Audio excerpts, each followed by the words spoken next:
এইভাবে মোরলা মাছের চচ্চড়ি বানালে সবাই ভাত কিন্তু একটু বেশিই খাবে। নমস্কার বন্ধুরা, বনশ্রীস কিচেন অ্যান্ড ব্লগস থেকে সবাইকে স্বাগত জানাই।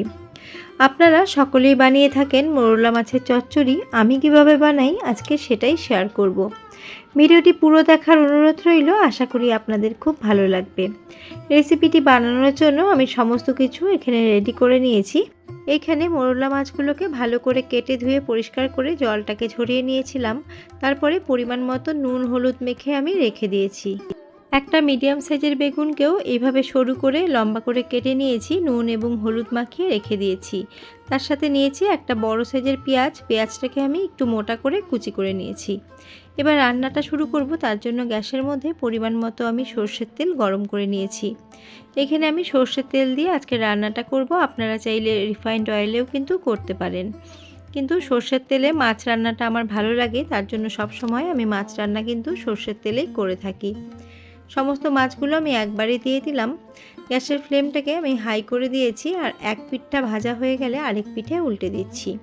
মাছগুলোকে আমি একদম কমও ভাজবো না, আবার খুব একটা বেশিও ভাজবো না, মিডিয়ামভাবে ভেজে নিয়ে মাছগুলোকে তুলে নিচ্ছি। আপনাদের বাড়িতে যেরকম মাছ ভাজা পছন্দ করে তরকারির জন্য, আপনারা কিন্তু সেইভাবে মাছগুলোকে ভেজে নেবেন। সমস্ত আমি মাছগুলোকে তুলে নিলাম। এই তেলের মধ্যেই 8-10 কোয়া রসুন থেতো করে নিয়েছিলাম, সেটা দিয়ে দিলাম। হালকা করে রসুনটাকে একটুখানি ভেজে নিচ্ছি। রসুনের মধ্যে হালকা কালার আসতে শুরু করেছে। এবার আমি 3-4টে চেরা কাঁচা লঙ্কা দিয়ে দিলাম। কাঁচা লঙ্কা দিয়ে একটু নাড়াচাড়া করে নিচ্ছি। কাঁচা লঙ্কার ফ্লেভারটা কিন্তু চচ্চড়িতে দারুণ লাগে। এবার যে আমি একটা পেঁয়াজ কেটে নিয়েছিলাম সেই পেঁয়াজটা দিয়ে দিলাম। আর মোরলা মাছের চচ্চড়িতে পেঁয়াজের পরিমাণটা একটু বেশি দিলে কিন্তু খেতে খুব ভালো লাগে। এবার পেঁয়াজটাকে নরম হওয়া অবধি আমি একটু ভালো করে ভেজে নেব। তার আগে একটুখানি আমি নুন দিয়ে দিচ্ছি। নুনের কারণে পেঁয়াজটা তাড়াতাড়ি মজে যাবে এবং পেঁয়াজটা তাড়াতাড়ি কিন্তু ভাজাও হবে। তবে খুব একটা বেশি কিন্তু ভাজতে হবে না, পেঁয়াজটা একটু নরম হওয়া অবধি এটাকে আমি ভেজে নিচ্ছি। এই যে এখানে পেঁয়াজটা আমি ভেজে নিয়েছি। এবার আমি এর মধ্যে দিয়ে দেব বেগুন, যে বেগুনগুলোকে আমি নুন হলুদ মেখে রেখেছিলাম। আর বেগুনগুলো কিন্তু নুন হলুদ মাখার কারণে একদমই বেশি তেল টানবে না। এবার আমি এটাকে হাই ফ্লেমে কয়েক মিনিট ভেজে নেব, যতক্ষণ না বেগুনটা হালকা মতো একটু ভাজা হচ্ছে। আমার চ্যানেলে মোরলা মাছের আরও রেসিপি আছে, আপনারা চাইলে সেগুলোও কিন্তু দেখে নিতে পারেন। আর আমার চ্যানেলে যদি নতুন কোনো বন্ধু ভিজিট করে থাকেন, তাহলে আমার ভিডিও ভালো লেগে থাকলে আমার চ্যানেলটিকে সাবস্ক্রাইব করার অনুরোধ রইল। আর মনে করে পাশে থাকা বেল আইকনটির অল প্রেস করে দিলে আমার নিত্য নতুন ভিডিওর আপডেট সবচেয়ে আগে আপনাদের কাছে পৌঁছে যাবে। আর পুরনো বন্ধুরা যারা সবসময় আমাকে সাপোর্ট করছো, তোমাদের জন্য অনেক অনেক ভালোবাসা। মিডিয়াম টু হাই ফ্লেম করে বেগুনগুলোকে ভালো করে আলতো হাতে ভেজে নিয়েছি। এইভাবে কিন্তু আলতো হাতে বেগুনগুলোকে ভেজে নিতে হবে, নয়তো বেগুনগুলো কিন্তু একদমই ভেঙে যাবে। আর বেগুনগুলোকে কিন্তু এইভাবে খোলা রেখেই ভেজে নিতে হবে। যদি ঢেকে দেওয়া হয় তাহলে কিন্তু বেগুনগুলো একদমই গলে যাবে। বেগুনগুলো যখন ভালো করে এইভাবে ভাজা হয়ে যাবে, তখন এর মধ্যে আগে থেকে গুলে রাখা মশলা আমি দিয়ে দেব। মশলার মধ্যে আমি হাফ চা চামচ জিরে গুঁড়ো, হাফ চা চামচ লাল লঙ্কার গুঁড়ো, হাফ চা চামচ হলুদ গুঁড়ো একটু জল দিয়ে গুলিয়ে রেখেছিলাম, এই মশলাটাই দিয়ে দিলাম। যে পরিমাণে আমি আজকে চচ্চড়ি রান্না করছি সেই পরিমাণ হিসেবে এখানে আমি মশলা দিয়েছি। আপনারা যদি বেশি পরিমাণে রান্না করেন বা কম পরিমাণে করেন, তাহলে সেই হিসেব করে মশলাটাও কিন্তু কম দেবেন। একদম কম মশলায় খুব কিন্তু খেতে সুস্বাদু হয় এই চচ্চড়িটা। আর এই যে এবার একদম আলতো হাতে মশলাটাকে একটুখানি আমি কষিয়ে নিচ্ছি। মশলা থেকে যতক্ষণ না তেল ছেড়ে আসবে, এইভাবেই উল্টে পাল্টে মশলাটাকে একটুখানি আমি কষিয়ে নেব। দুপুরের পাতে গরম ভাতের সাথে এইরকম চচ্চড়ি হলে কিন্তু খাওয়াটা একদম জমে যাবে। সাথে যদি থাকে একটুখানি মসুর ডাল।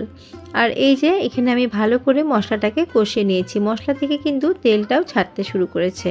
এই পর্যায়ে ভেজে রাখা মাছগুলো দিয়ে দিচ্ছি। তার সাথেই এর মধ্যে আমি হাফ কাপের মতো ঈষদুষ্ণ গরম জল দিয়ে দিচ্ছি। এটা যেহেতু ঝোল হবে না, চচ্চড়ি হবে, তার জন্য অল্প একটু আমি এর মধ্যে জল দিয়ে দিলাম, যাতে মাছগুলো ভালো করে এই চচ্চড়ির মধ্যে সেদ্ধ হয়ে যায়। জলের পরিমাণ তোমরা কতটা চচ্চড়িটা কতটা ড্রাই খাবে বা একটুখানি গামাখা খাবে সেই হিসেব করে কিন্তু বাড়িয়ে বা কমিয়ে দিতে হবে। যেহেতু এর মধ্যে বেগুন একদমই সেদ্ধ হয়ে গেছে, শুধু মাছগুলো সেদ্ধ হবে, তার জন্য কিন্তু জলের পরিমাণটা আমি একদমই কম দিয়েছি। আর একটুখানি মনে হচ্ছে জল লাগবে, তার জন্য আরেকটুখানি ঈষদুষ্ণ গরম জল দিয়ে দিলাম, দিয়ে সমস্তটা ভালো করে মিশিয়ে নিলাম। আর এবার আমি এটাকে একদম লো ফ্লেমে রান্না করে নেব। বন্ধুরা, তোমরা তো অনেকভাবেই মোরলা মাছ রান্না করে খাও। একদিন আমার মতো এইভাবে বেগুন দিয়ে চচ্চড়ি বানিয়ে খেও, সবাই কিন্তু খুব পছন্দ করবে। আর গ্যাসের ফ্লেমটাকে এখন হাই করে দিয়েছি যাতে গ্রেভিটা তাড়াতাড়ি ফুটে ওঠে। আমি একটুখানি নুন চেক করে নিলাম। এই সময় নুন লাগলে তোমরা কিন্তু এই সময় নুনটাকে অ্যাড করে দিও। সামান্য একটু নুন লাগবে, তার জন্য আমি সামান্য পরিমাণ নুন দিয়ে সমস্তটা আবারও ভালো করে মিশিয়ে নিচ্ছি। মিশিয়ে নিয়ে গ্যাসের ফ্লেমটাকে একদম লোতে করে দেব। লোতে করে দিয়ে যাতে মাছগুলো সেদ্ধ হয় তার জন্য আমি এটাকে কিন্তু রান্না করে নেব।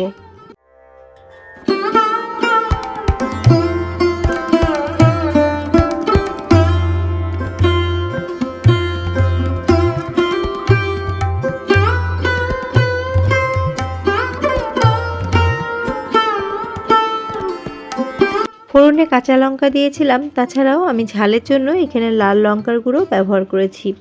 এখন আমি এখানে ফ্লেভারের জন্য 4টে চেরা কাঁচা লঙ্কা দিয়ে দিলাম। এতে খুব সুন্দর একটা ফ্লেভার হবে, আর কিন্তু ঝাল বেশি হবে না। আর চচ্চড়িতে একটুখানি ঝাল না হলে কিন্তু খেতে একদমই ভালো লাগে না। এবার গ্যাসের ফ্লেমটাকে লোতে রেখে আরও 2 থেকে 3 মিনিট মতো এটাকে আমি রান্না করে নিচ্ছি। তোমরা চাইলে ঢাকা চাপা দিয়েও রান্না করতে পারো। এখানে যেহেতু বেগুনটা একদম ভালো করে সেদ্ধ হয়ে গেছে, তার জন্য এখানে আমি আর ঢাকা চাপা দিচ্ছি না। ঢাকা চাপা দিয়ে রান্না করলে কিন্তু বেগুনটা একদম গলে যাবে। সবশেষে এখানে আমি দিয়ে দিচ্ছি খানিকটা পরিমাণ ধনেপাতা কুচি। ধনেপাতা যদি থাকে তাহলে কিন্তু এই চচ্চড়িতে অবশ্যই করে ধনেপাতা দেবে, তাহলে কিন্তু এর টেস্টটা দ্বিগুণ গুণে বেড়ে যাবে। 5 মিনিট মতো স্ট্যান্ডিং টাইমে রেখে তারপরে তোমাদের সার্ভ করে দেখাচ্ছি। আজকের রেসিপিটি তোমাদের কেমন লাগলো কমেন্ট করে জানিও। ভালো লেগে থাকলে একটি লাইক করো, আর অবশ্যই বাড়িতে একবার এইভাবে বানিয়ে খেও। আবারও আমি হাজির হয়ে যাব অন্য কোনো রেসিপি নিয়ে বা ব্লগস নিয়ে। আজ এই পর্যন্তই, নমস্কার।